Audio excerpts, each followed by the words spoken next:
Welcome to another episode of In Your Business. Today we're going to learn with an entrepreneur who not only practices entrepreneurship but also has a professional practice on the side of that and brings the two together to help support our community. And so I'm very excited to find out more about what she's doing and how she's doing it, but also make people in our community aware of what she's doing so we can all be a part of that. So Jessica, welcome to the show. Thank you. Thanks for having me.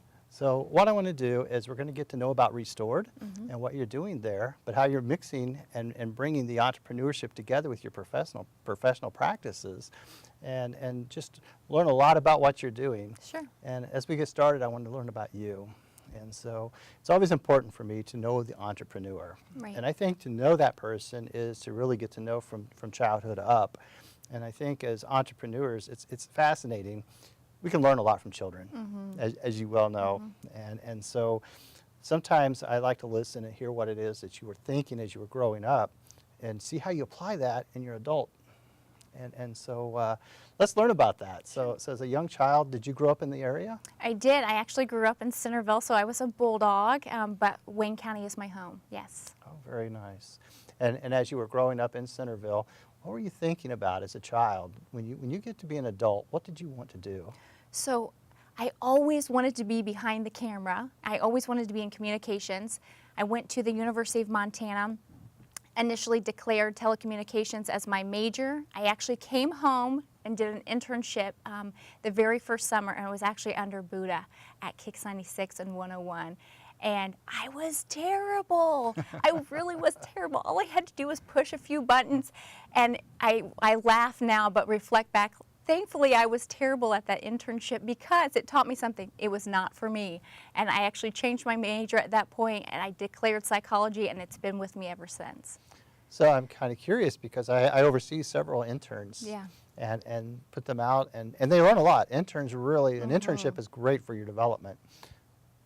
Why do you think you were so bad? Were you not paying attention, or? You know, hindsight's 20/20. I maybe could have listened a little bit better. I mean, honestly, when I reflect back, and it's been years ago, and they were so kind, and maybe I just wasn't teachable at that moment. Who really knows? But I'm a big believer in things happen for a reason, and I'm glad that it didn't go well because my heart really is in psychology and really helping people. So it worked out to my benefit, thankfully. Well, so that's fabulous, and I'm sorry that it was rough for you, but at the same time, you had fun. Yeah, I did have fun. And fun is a part of what we should do in our career path, and we should make sure we have fun, we enjoy what we do, we're passionate about what we do, but also, I think, giving back. And I think that's what you're doing in entrepreneurship.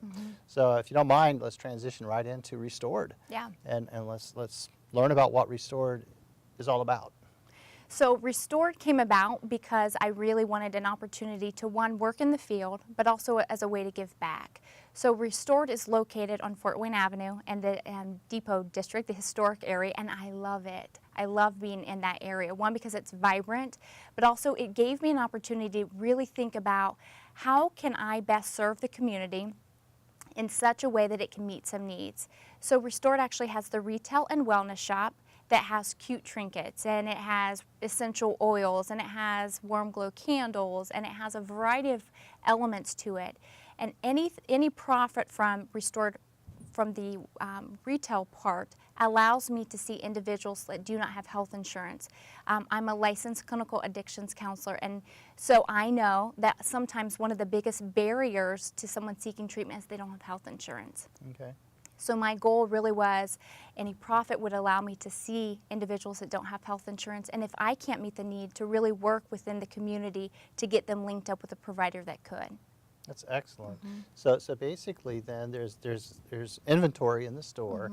The shoppers can come in and they can find things that interest them, purchase them, and then the profits from that goes to help you be able to go out and help others. Yeah, absolutely.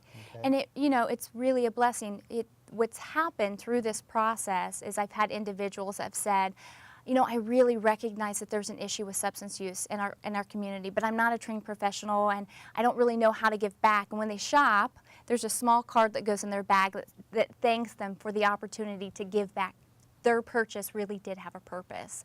So it's a way to educate the community of what's happening, but it's also a way for them to give back through shopping. Okay. Yeah. So there's some interesting things that go on here because you're correct. It's easy for us to go out and say we have problems in our community, and we can identify those and say, well, if I could, I would help. Right. Well, now they can. Right. Right? Absolutely. I mean, so they can help. They can help with these issues. Now, where do you get your inventory? So some of that comes from here locally. Locally, we've been afforded the opportunity to retail warm glow candles, so that's a local business. Also here locally, we have some other vendors. So that's the goal, to try to use some local. But I'm also utilizing some vendors from across the United States where we can get really good products. For example, there's an individual who's a veteran, an amputee and a veteran, that will be producing some items for us, monograms, still signs that will go in wreaths. So for me, it really was about not just getting it at an affordable cost for the customers, but really that it's a quality product. Sure, and there's a story that goes with that. Right, So absolutely. I think that's important. And I think people need to just take the time to come and visit you at the store and find out those stories then. Right, absolutely. Now, do you have employees at the store? So I do have a few employees at the store right now. However, I really like to be there as often as I can. I do work a full-time job in addition to Restored. However, my goal really is to be at the store as often as possible because it really is an opportunity for me to connect with the community. But also through that process, I've had individuals walk in and say, hey, I might be interested in some counseling. Who's this Jessica girl? And I get a chance to wave and say, that's me, and I just sold you the t-shirt, but I'd love for the opportunity to chat with you. Come back to my office and let's see how I can help. Okay. Yeah. Now, is your office there? It is. It's on the same premise. It's actually behind a closed door. It's very confidential. We adhere to the same regulations that any other office would, but it's still there on site, which makes it very convenient. And it helps to remove the stigma, right? One of the biggest barriers for someone seeking counseling or addiction therapy is the stigma that's associated with walking through the door to see someone. Sure. We kind of help remove that because we have this cute shop with cute items. They've been talking to someone about the purchase in there, and then they'll say, who's this Jessica girl? That's me, which really has helped to alleviate some of the stress or anxiety when you first walk through the door. See, I think this whole combination just works so well. And the fact that you can shop, you can get something, knowing that the profits made from that's going to help somebody else.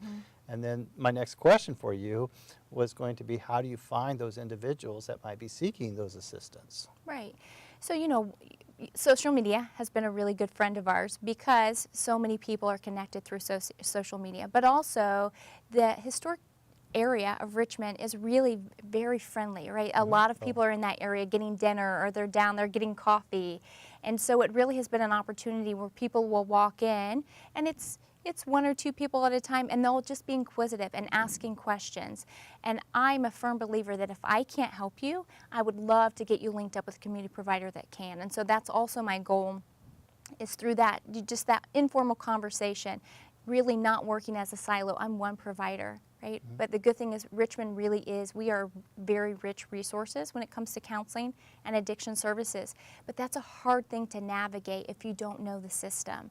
And so if I can't help you, I sure would like the opportunity to link you up with someone that can. So do people have appointments to come and see you then? Yeah, absolutely. So once someone can make an appointment online, or they can call Restored and make an appointment, but absolutely. Okay. So it's quite interesting. What are the hours of Restored itself for shoppers? Sure. So Restored, we have a by appointment on Mondays and Tuesdays. Those days are blocked out. But for shopping, we have evening hours, and that's 4 to 8 p.m. Wednesday through Friday, and Saturdays from 11 to 3. That's very intentional, one, because I want to be there in the evenings, but also, two, if you're down in that area and you do dinner, we would love for you to come by and shop and see what Restored is all about. Okay. Yeah. So square footage, give me an idea of just how large the shop is. So we are a smaller shop. You sound very much like my husband. He would say square footage, and I would say, well, it's about the size of this. Honestly, right offhand, I don't know the square footage. I would say come in and see us. We have quite a bit of space. The front part is for retail and wellness, and then the back part is devoted to my office space. See, I can't get past that because I think that's great. I mean, that's what people are looking for. They're not looking necessarily for professional facilities that they have to go out to and park at and then be intimidated by. So to be able to come in and casually look around, shop, get comfortable, and then get the assistance that they really need. You're doing it right. I hope so. That's the goal, right? Yeah. That's the goal. So from the beginning, I said you're mixing your profession as far as that and your entrepreneurship. The entrepreneurship is coming out with the Restored. Okay, buying that inventory, merchandising that. You do have some help there. Right. Not a lot of help yet, but some Right. help. And then you also teach. I do. So you teach at Ivy Tech. You're a professional doctor. And so let's talk a little bit about that too. Sure. So. So I am the program chair of Human Services at Ivy Tech Community College here at the Richmond campus. I've been there for a little over 2 years. I love my job. It really is an opportunity. I'm a firm believer that education can change you. It can propel you into places that you never expected to be. It did for me. My mother was actually one of 9, all from the same parents, 7 sisters and one brother. And for her, she worked like many people in this area. She worked at Wayne Works. So when Wayne Works closed, it really shifted. And for us, it was an opportunity. She said, I've got to further my education. And she actually did that through the Ivy Tech campus. And because of Ivy Tech, it allowed her to become an entrepreneur. She went on to open up a state licensed daycare with 98 children. Wow. Yeah, huge facility that was a blessing to our community. My mom has since passed away, but for us, Ivy Tech and an education really changed the course of our lives. And it was after that my mom received her degree from Ivy Tech, and I remember her being in cap and gown, that she said, you will further your education because it's powerful. It really can change the trajectory of where you're going. Well, Jessica, I'm going to tell you, I share with your thoughts about how important education is. That's why we're both in higher education today. We're trying to help and work with students. I work with a lot of students here at the university myself, and one of the things I'm thinking about as I learn about, Restored, is maybe even some internships and some possibilities of engaging students. I would like to bring some of my students that are studying entrepreneurship to actually see what you're doing at Restored and understand, there's a huge push and we need to help our society. Right. Okay? And to be able to see the social side of what you're doing with entrepreneurship, I think is amazing. And if I could just, show that to the students and maybe get some of those students engaged, I think it's great. I welcome that. And, my students also do internships as well. And I will tell you, it's one thing to talk about the concepts, to practice them in the classroom, but to actually see them alive and working in the field, it's just valuable. And so absolutely, anytime. Well, I will look forward to that because I really do. I want them to learn how you can even do 2 things. I mean, you're a professor and an entrepreneur, as well as, you're assisting other people in the office. Right. So you've got 3 really great things going on. And too many people tell me they don't have the time. Well, they do.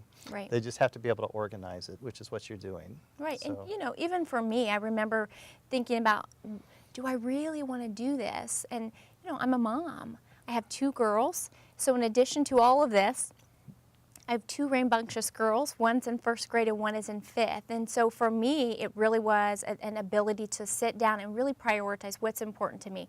I'm invested in this community. I want this community to be a better place tomorrow than it was today for my girls. And so I really wanted to say I can prioritize. And for me, it really was about I could spend a little less time on social media. I could do some things differently. And what I found is it's working. It is possible. You'd held out. I didn't even know about the mother. So now that's even more important. I'm so impressed with everything you're doing. So we need several people to be doing just that. So let's talk about the entrepreneurship side, though, because you have a business plan? Of course, you have to, right? You better have a business plan or you're in trouble. Okay, well, that was a good answer because what I tell the students when I ask them to start creating business plans in class, I always say to them, you're going to write a business plan for me, and I'm going to critique it. I want them to know how to do it. I also tell them that a lot of entrepreneurs, they will say they have a business plan, but it's in their head. Right. They can answer your questions, but they don't have it written out. Right. So you really have a business plan. That's awesome. Yeah, you better have a business plan. But I bring it back to psychology and what I would do for my clients, and it goes very closely aligned. And it's this: we can talk about things all we want to, but when we make our goals and we write them down, and we revisit them very much like a business plan, we're more likely to achieve them and be successful in them. And so for me, this is foreign land. When I entered into a business of this nature, I can do therapy. I could do that in my sleep. But it really was a willingness to learn, what is a business plan? What does it look like? Why is it important? How can it help me so I can have longevity and not just burn out, right? So yes, you're teaching your students the right way for sure. Well, thank you. I feel that way. So, but I'm going to bring them down because, like I said, I want them to really see what you're doing. I've driven by, I've seen the storefront, and I thought, okay, it's nice we have another store in the Depot District. But when you get inside is when you really get an idea of what's going on. Right. And one of the questions I often ask entrepreneurs, and this is a difficult question probably for you to answer, is their hours. And I mean, how many hours you put in. And for you, between everything, that's got to be a lot of hours. You do put in a lot of hours, but for me, I think it's time well spent. It's not just about me. You know, my mother often said, if it's not very funny, but she would often say, you know, I'll sleep enough when I die someday. And I want to be an active participant in this life that I've been given. And so if that means that I make a schedule and I stick to it, that's what I'm going to do. There's time available if we're willing to invest in it, for sure. Yeah. You've got me excited, and this is a little off of what I usually talk about on the show, but for years we've been making things like rocks through a program we call Build a Rock. We teach people about entrepreneurship and econ. We take a natural resource and turn it into a product. Right. We also make birdhouses, we've made squirrel feeders, we've made several products just to learn about entrepreneurship. I feel like I'm going to have to come down and we're going to have to start putting those products in your store. Yeah, we would love that. I can remember, in fact, now that you say that, when I was in middle school, we had a teacher that did that very thing. So we took metal and turned it into hangers, right? And then we sold it in a local storefront. And we were so excited because we really did the cost analysis. How much did it cost us for that one piece of metal? And what was our time worth? And when we sold them and we sold out, it was exciting. So absolutely. You know what's interesting about that is again, we never know where entrepreneurship is going to come from, okay? I asked you when you were growing up, and as I was just a little guy, I was going to be an attorney. And I just knew that, but that didn't happen because I thought it was going to require too much school. And I've taken more education than I would have needed to be an attorney now. However, having said that, when I was just a little guy, my brothers and sisters were in a junior achievement program. Yes. And they too made those hangers. Yes, that was what it was through, absolutely. But I never made the hangers. I purchased the stock. Oh, you were wise. Right, and so I paid my brothers and sisters money to buy the stock. Then they made the hangers, they sold the hangers, and then I got a return on my investment. And I remember doubling my money. Right. Okay, and so I guess I was working smart, but supporting the entrepreneurs at a very young age. And I thought that was a great program. It was a great program. So I'm glad to hear that. So I think we can work together on that. And I would like to encourage people who might be watching to come out and support a local entrepreneur, but not just in a way of true business as we know it, but in a fact that you're making business happen to help another program. Yeah. And so it allows us an opportunity to help that program as well. We fully support that. We would like that. You know, it really is an opportunity to give back. And I like to shop. So it goes twofold, but it really is that your purchase really can have purpose, and it really can give back in such a way that really can be a blessing to someone else. Sure, and I like that. I like the way you do that. So, but again, let's get back to you because your background's not business. You didn't study business, okay? So you must be learning it as you go. I have. In addition to that, you know, I have a husband that's in business, and so he gives kind, gentle wisdom along the way. And so that's been helpful because he does work in a family business, and his knowledge and wisdom has been invaluable to me through this process. Sure. Now, it's interesting because I'm going to ask, entrepreneurs share often, the fundamentals are quite similar. When I'm teaching an entrepreneurship class and program, it comes to that business plan, okay? And there's certain things that I want in that business plan, everything from where's your accounting coming from, to your finance, you know, your projections, where you're going to do business. Is it going to be a purchase? Is it going to be a lease? And then employees, everything that goes into there. And I want them to think it through and come back. And that's usually what triggers the entrepreneur. Yeah. Because they start realizing it, and it's a lot of work, okay? But your husband is in business. And I'm not sure, but I'm thinking if it's the family business that I think of, it's not the same type of business you're in. No. And yet he's helping you. Yes. Yeah. Yeah. Because you're right. Those concepts are still the same. They're still the foundation, right?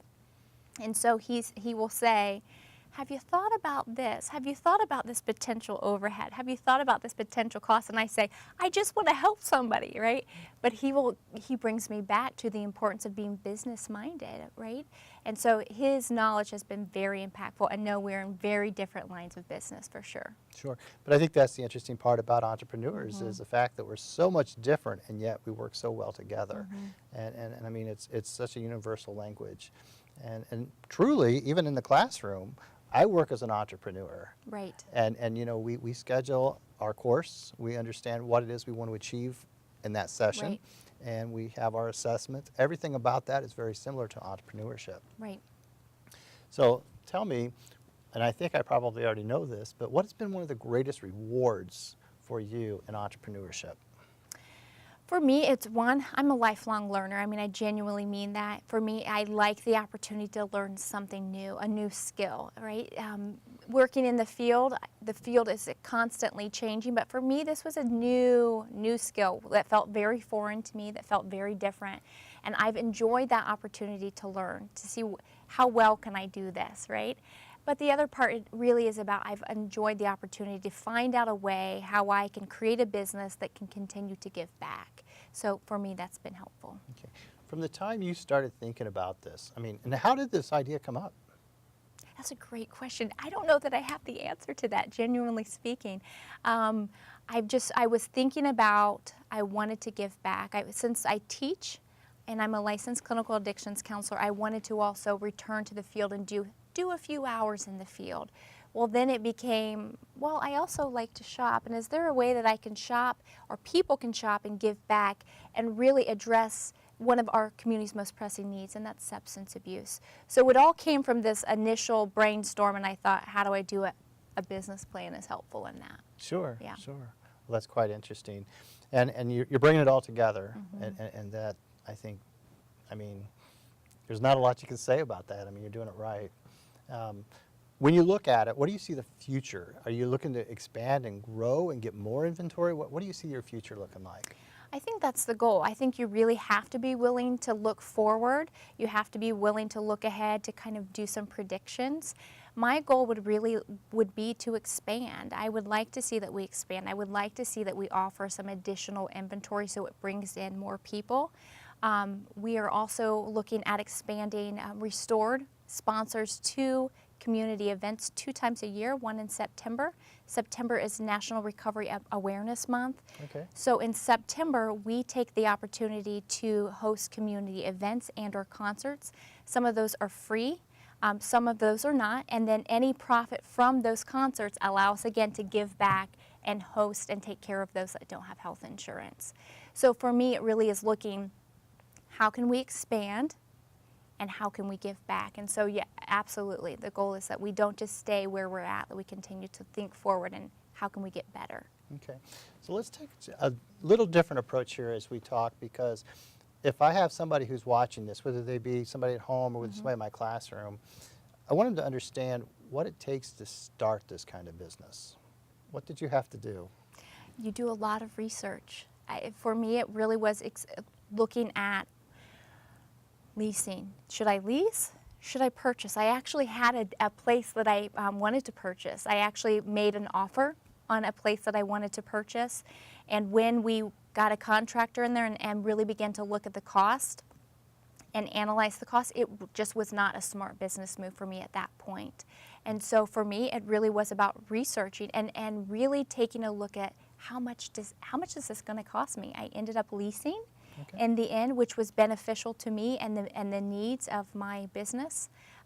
But research is your best friend. Spend the time that you can to research. What type of resources did you need, though, at that point? Did you need an attorney? Did you need an accountant? Insurance agents? All the above? All of the above. So you need to have a willingness to connect with all of those. You need to have a willingness to talk to an insurance agent to say, what kind of insurance do I need to cover any of these events? You need a good realtor, right, that can help point you in the direction of what area is busy and what's not.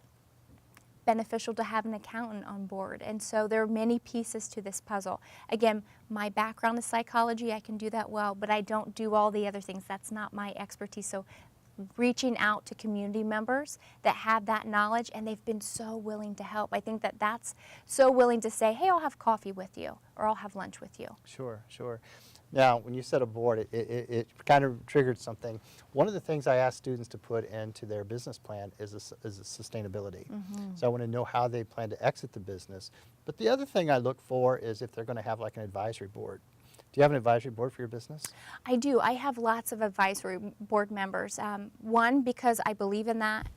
Again, going back to my full-time job, we have an advisory board for education. Sure. Right? It's beneficial to know what the community thinks, and it's helpful. How can we plan forward? For me, it's just as important. And so I'll have local community members where I will, and sometimes it's not necessarily a formal meeting. For me, sometimes it's an opportunity to do one-on-one meetings to say, hey, what do you think about this? This is your area of expertise. This is what I'm thinking. And so we're not in front of a large group always per se, but it's an opportunity for me to learn from their wisdom. And I think that's very important to know that I don't know it all. And it's a willingness to learn from a seasoned professional in the field that can teach me.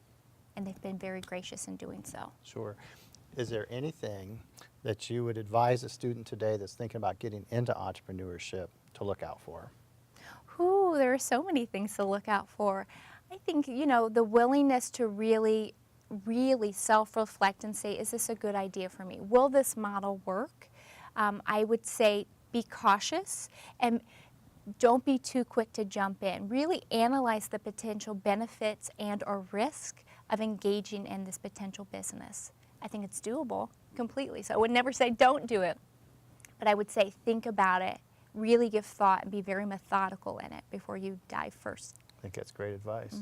Dr. Cate, thank you for coming on the show. Nice to meet you. All right.